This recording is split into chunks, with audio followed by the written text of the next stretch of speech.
देश भर में शिव जी के 12 ज्योतिर्लिंग हैं। इनमें से तीसरा ज्योतिर्लिंग महाकालेश्वर मध्य प्रदेश के उज्जैन में स्थित है। तो आज हम महाकालेश्वर मंदिर के 10 फैक्ट बताने जा रहे हैं जो आपको सुनने में अमेजिंग लगेंगे। तो स्टार्ट करते हैं। नंबर 10, इस मंदिर में महाकाल लोक बनने के बाद सावन में लाखों भक्त रोज दर्शन पूजन के लिए पहुंच रहे हैं। उज्जैन और इंदौर के बीच की दूरी करीब 55 किलोमीटर और भोपाल से उज्जैन की दूरी करीब 200 किलोमीटर है। महाकाल का ज्योतिर्लिंग दक्षिण मुखी है। ये इस शिवलिंग की सबसे खास बात है। यह एकमात्र ज्योतिर्लिंग है जिसका मुख दक्षिण दिशा में है। ये मंदिर शिप्रा नदी के पास ही स्थित है। हर 12 साल में एक बार उज्जैन में सिनस्त का मेला लगता है। अगला सिनस्त 2028 में लगेगा। नंबर 9, महाकालेश्वर ज्योतिर्लिंग मंदिर की इमारत की ऊपरी तल पर माठाकाली नागचंद्रेश्वर भगवान की प्रतिमा स्थापित है। इस प्रतिमा के दर्शन साल में सिर्फ एक बार नाग पंचमी पर ही होते हैं। इस साल सावन महीने की सभी सोमवार और भादो महीने के एक पक्ष के सोमवार को महाकाल की सवारी निकलती है। नंबर 8, महाकाल के नाम का रहस्य। क्योंकि महाकाल में भस्म आरती होती है और ये कहा जाता है कि पहले यहाँ जलती हुई चिता की राख लगाकर पूजा की जाती थी, इसलिए माना जाता है कि महाकाल का संबंध मृत्यु से है। पर ये पूरा सच नहीं है। दरअसल काल का मतलब मृत्यु और समय दोनों होते हैं और ऐसा माना जाता है कि प्राचीन काल में पूरी दुनिया का मानक समय यहीं से निर्धारित होता था, इसलिए इसे महाकालेश्वर नाम से गया है। दूसरा कारण भी काल से ही जुड़ा हुआ है। दरअसल महाकाल का शिवलिंग तब प्रकट हुआ था जब एक राक्षस को मारना था। भगवान शिव का उस राक्षस का काल बनकर आए थे और साथ ही साथ अवंती नगरी के वासियों के आग्रह पर महाकाल यहीं स्थापित हो गए। ये समय योनि काल के अंत तक यहीं रहेंगे, इसलिए भी इन्हें महाकाल कहा जाने लगा। नंबर 7, आखिर क्यों रात नहीं गुजारता कोई राजा या मंत्री। ऐसा माना जाता है कि विक्रमादित्य के समय से ही इस मंदिर के पास और शहर में कोई राजा या मंत्री रात नहीं गुजारता है। इससे जुड़े कई उदाहरण भी प्रसिद्ध हैं जिनके बारे में आपको जानकर आश्चर्य होगा। दरअसल लंबे समय तक कांग्रेस और फिर भाजपा सांसद ज्योतिरादित्य सिंधिया को ग्वालियर के राजा भी हैं, वो आज तक यहाँ रात को नहीं रुके हैं। इतना ही नहीं, देश के चौथे प्रधानमंत्री मोरारजी देसाई भी जब मंदिर के दर्शन करने के बाद रात में यहाँ रुके तो उनकी सरकार अगले ही दिन गिर गई थी। ऐसे ही कर्नाटक के मुख्यमंत्री वी.एस. येदियुरप्पा भी जब उज्जैन में रुके तो उन्हें कुछ ही दिनों के अंदर इस्तीफा देना पड़ा था। इस रहस्य को कुछ लोग संयोग मानते हैं तो कुछ लोगों के मुताबिक एक लोक कथा के अनुसार भगवान महाकाल ही इस शहर के राजा हैं और उनके अलावा कोई और राजा यहाँ नहीं रह सकता है। नंबर 6, भस्म आरती को लेकर भी एक रहस्य है। भस्म आरती की कहानी शिवलिंग की स्थापना से ही देखी जाती है।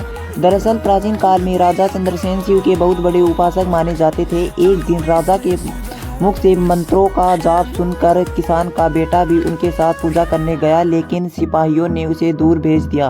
वो जंगल के पास जाकर पूजा करने लगा और वहां उसे एहसास हुआ कि दुश्मन राजा उज्जैन पर आक्रमण करने जा रहे हैं और उसने प्रार्थना के दौरान ही ये बात पुजारी को बता दी। ये खबर आग की तरह फैल गई और उस समय विरोधी राक्षस दूषण का साथ लेकर उज्जैन पर आक्रमण कर रहे थे। दूषण को भगवान ब्रह्मा का वरदान प्राप्त था कि वो दिखाई नहीं देगा।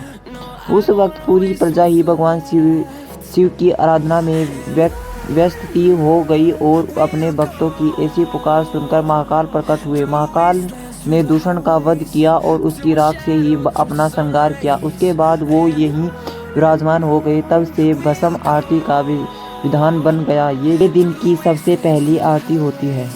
नंबर 5, पुराण के अनुसार कपिला गाय के गोबर के कंडे के साथ समीप पीपल, पलास, बेर के पेड़ की लकड़ियां, अमलतास और बरगद के पेड़ की जड़ को एक साथ जलाया जाता है। इसके बाद ही वो राख बनती है जिससे हर सुबह भगवान शिव की भस्म आरती होती है। भरपूर, क्या आप भगवान शिव के भक्त हैं? अगर हो तो आप उनकी पूजा भी करती होगी, मगर क्या आपको पता है कि भगवान शिव का एक ऐसा भी रूप है जिसे महिलाएं नहीं देख सकती। भगवान शिव जितने सरल है उतने ही रहस्यमयी भी हैं। उनका सरल स्वभाव जहां सभी को उनकी आराधना करने के लिए उकसाता है, वहीं उनके रूप से सभी को डर भी लगता है। ऐसा ही रूप धारण किए भगवान शिव उज्जैन के महाकालेश्वर मंदिर में विराजमान हैं। मगर इस आरती में शामिल होने की कुछ शर्तें हैं, जिनमें सबसे पहले शर्त यह है कि इस आरती को औरतें नहीं देख सकती। जब यह आरती होती है तो औरतों को घूंघट करना पड़ता है, मगर ऐसा क्यों होता है और इसका क्या रहस्य है, इस बारे में बहुत ही कम लोग जानते हैं। 3.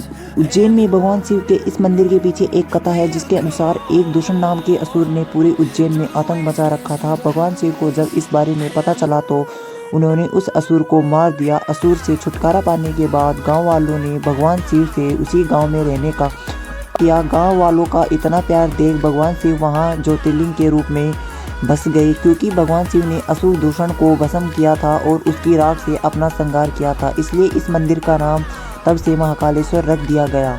2. पूरे भारत में यह पहला ऐसा मंदिर है जहां भगवान शिव की 6 बार आरती होती है और हर आरती में उनका श्रृंगार भी अलग हो जाता है।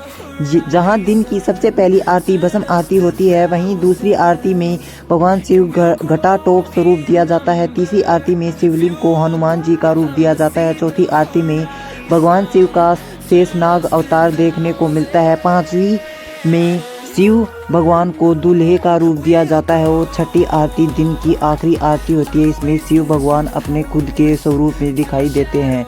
इन सभी आरतियों में भस्म आरती का महत्व सबसे ज़्यादा होता है और इनकी काल भैरव का एक प्राचीन मंदिर स्थापित है। काल भैरव को शहर का कोतवाल माना जाता है। काल भैरव को चांदी की प्लेट से शराब पिलाई जाती है। आज भी ये चमत्कार आसानी से मंदिर में देखा जा सकता है। इसके साथ ही उज्जैन का संबंध भगवान श्री कृष्ण से भी है। श्री कृष्ण ने यहाँ ऋषि सांदीपनि से शिक्षा ग्रहण की थी। यहीं श्री कृष्ण और सुदामा की मित्रता भी हुई। श्री कृष्ण की एक पटरानी मित्रवरदा उज्जैन की राजकुमारी थी। अमेजिंग फैक्ट जानने के लिए हमारे चैनल को सब्सक्राइब करें एंड वीडियो को लाइक करें। Thank you.